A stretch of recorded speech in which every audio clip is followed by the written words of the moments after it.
Hey guys, coming in at number 8 for the most unknown, under the radar church leader, according to the Chicano Knox. Coming in at number 8 has to be, in my opinion, Pastor Erik Raymond. And he's from the Boston area, from the Massachusetts area. And not only he's reformed, biblical, gospel centered type preacher that I love and gravitate to on the surface, there's something unique that God has given to certain leaders, and I think you could probably tell once you're around them enough. Maybe you hear enough sermons from them, you read enough articles from them.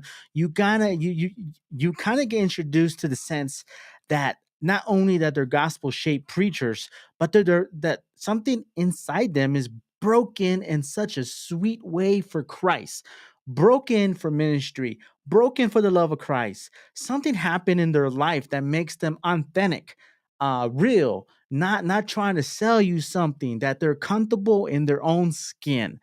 In my opinion, this is one of the reasons why I love Pastor Erik Raymond coming in at number 8 in my list. Let me go ahead and play this video. Hopefully, you catch some of these characteristics that I'm talking about. Let's go ahead and play it. I'm not going to play the whole thing, but I'll let you just check it out. Of Jesus upon the cross. And we have to ask, what is happening here? Jesus is quoting the 22nd Psalm, but what is happening here? Let's think about this relationally as he's addressing God. We have to remember that Jesus is the second person of the Godhead. He is the eternal Son of God. Forever he has existed in the intimate and joyful and glorifying relationship of love between the Father, the Son, and the Holy Spirit. And here, upon the cross, for the first time in all of eternity, he cries out as one who is abandoned, who is forsaken, with this beautiful sacred privilege having been broken. It is a cry of abandonment by Christ upon the cross. Why have you forsaken me? But to get at the heart of the issue of what's going on here, we have to think about it theologically as well. Why was Jesus forsaken? What is the answer to the question? Why does God turn his back upon him? Well, it's because God is there in another way. He's very present in the darkness of the hour of judgment and in wrath. The Father is visiting the Son and unloading all of the artillery of heaven, all of the wrath of God upon Jesus Christ. That which is due us is being spent on Jesus Christ. He is judging Jesus in our place. The sin that we've committed deserves death, and there Jesus is upon the cross dying in our place. He is suffering the penalty for our sin, the vicarious living substitute in our place to make atonement. Why was he forsaken? He's forsaken for my sin, to make atonement for it. Well, let's think about this. What does this mean? This shows us the infinite cost of sin. Sin is so pricey, so expensive, that none other than the infinite blood of Jesus Christ could pay for it. Sin is so evil that only the death of the Son of God could pay for it. Think also of the inflexible law of God, that no angel could die in our place, no other man, but only the blood of the Prince of Heaven, Jesus Christ. The law of God is inflexibly rigid, that there's no way to cut any corners, but Christ must bleed and die for our sin. Think also about the infinite love of God. I mean, I really hate to stop that, but man, did you just catch that? Not only he was getting into the gospel, you know what I mean, about the agony and the suffering and the transaction that was happening at the cross at Calvary, and how that applies to us, and what does that mean? Did you catch his personality, his demeanor, of not of that heart that's broken by the Lord and like shape into the cross of Jesus? His gaze is ever on Jesus. Pastor Erik just talks about Jesus and the gospel a lot.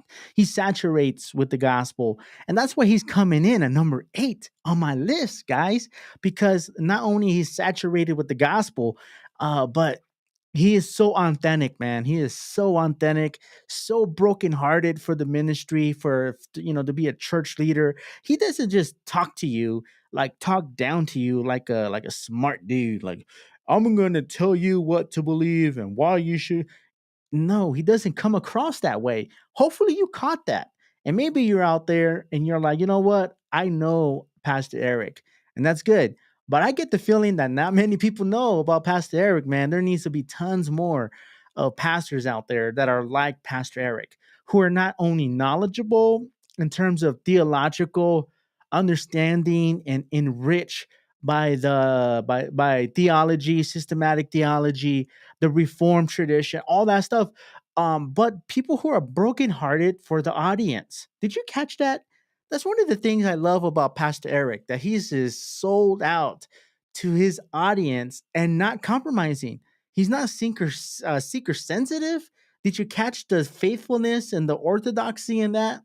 You know what I mean? He's not just speaking, he's speaking theologically, he's speaking rationally. Did you catch that?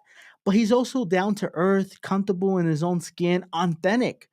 And that man was shaped by the real gospel. You could definitely hear the brokenness that God has caused in his heart to go out there and speak to people, speak to his church, and speak to an area that is lost and dying and walking away from the faith. Once again, coming in at number 8 will have to be, in my opinion, Pastor Eric, Pastor Eric Raymond, and he's in the Boston area, out there in Massachusetts. Once again, if you're out there in the Boston area, go ahead and hit up his church, Redeemer Fellowship. Redeemer Fellowship is, they make disciples of all nations. They're concentrated on discipleship. They're concentrated on the outward focus as well as the inward focus of the church, but like serving the community, focusing on the togetherness of the covenant people of God, and preaching that pure milk of the word from a pastor who not only cares about his ministry, not only cares about his books, but like someone who cares about his area, his region. And that's really hard to find in a church leader nowadays, is that someone who's really in tune, spiritually speaking, to his own demographical area. And that's in Boston. Who, if you know Boston, you know that Boston is a lost city, is dying, and they don't even have Christ. But don't be, discouraged. God has called Pastor Eric to go out there and preach the gospel. Stay faithful. He's staying faithful. Pastor Eric has been faithful to the gospel. Pray for his church, people. Pray for his elders.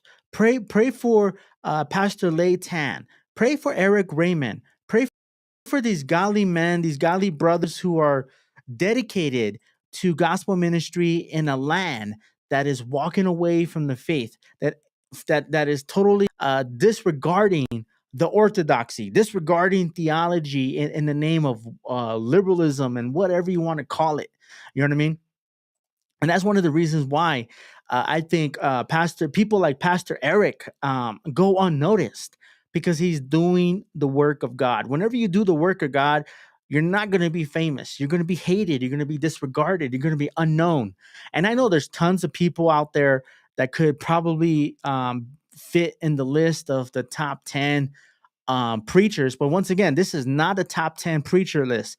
This is the top 10 most unrecognizable, unknown preachers. And if you know Pastor Eric, that's great. I want to shine a light on this guy, because not only I had the privilege of interviewing him, recently, but just, this guy just comes out of the screen screaming, I'm broken because Jesus broke me, and I love because Jesus loved me first. You know what I mean? And those type of personalities I love to gravitate to. On Amazon, I am following him on Amazon, Pastor Eric Raymond. I interviewed him recently on his book, He Is Not Ashamed. Go ahead and pick that up. Chasing Contentment in the age of discontentment. What an amazing message. Evangelism. That was a collaboration effort, I think. But go ahead and pick up these resources. He's connected with Together for the Gospel. I think he's contributor to several other ministries out there. So go ahead and pick that up. Follow him on let's call it on Twitter at Erik Raymond, because people out there may be not knowing about him. So hopefully you would watch this video, walk away knowing a couple of things. One, that Pastor Erik comes across as biblically sound, gospel shaped preacher, but he's brokenhearted for you. He's brokenhearted for the situation that we're in. You know what I mean? And you could feel it. You could see it. It oozes out of him. I'm not sure if you may not agree with me. That's fine. But I wanted to share this series with the purpose of highlighting, under the radar type church leaders that are not known, that need to be known, because these are the people that God is using in certain areas of the country. Yeah, you might say, but my pastor is like same way. Well, that's great.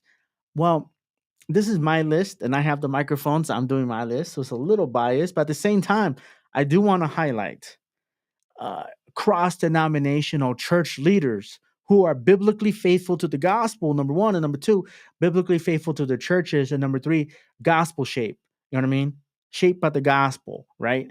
But also that speak volumes to me, to my ministry, that I have discerned and seen based on their works, based on their personality, based on their sermons that are all online, that these men are brokenhearted for their area, brokenhearted for their ministry. Not everybody has the same personality, by the way.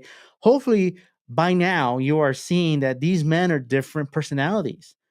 Dr. Cooper's a Lutheran, by the way. He doesn't have the same personality as Pastor Erik. I'm not saying Dr. Cooper's not brokenhearted for his audience, but it's just different gifts that God has bestowed upon his church. And that's one of the things I wanted to point out. So hopefully you're walking away with that encouragement, that there's pastors out there brokenhearted for the gospel, brokenhearted for the audience. He gives me the vibe. Pastor Erik gives me the vibe that he is willing to lay down his life for you, in a sense of sacrificing his life almost to the point of death. That's what I get. That's the kind of authentic person that he might be, that I'm getting from him. And I might be wrong. I might be wrong. Hopefully I'm not. But that's what the vibe that I'm getting. That he just loves his people. He's authentic, comfortable in his own skin, yet biblical, yet faithful, yet gospel centered. That's number 8. Stay tuned for the next video.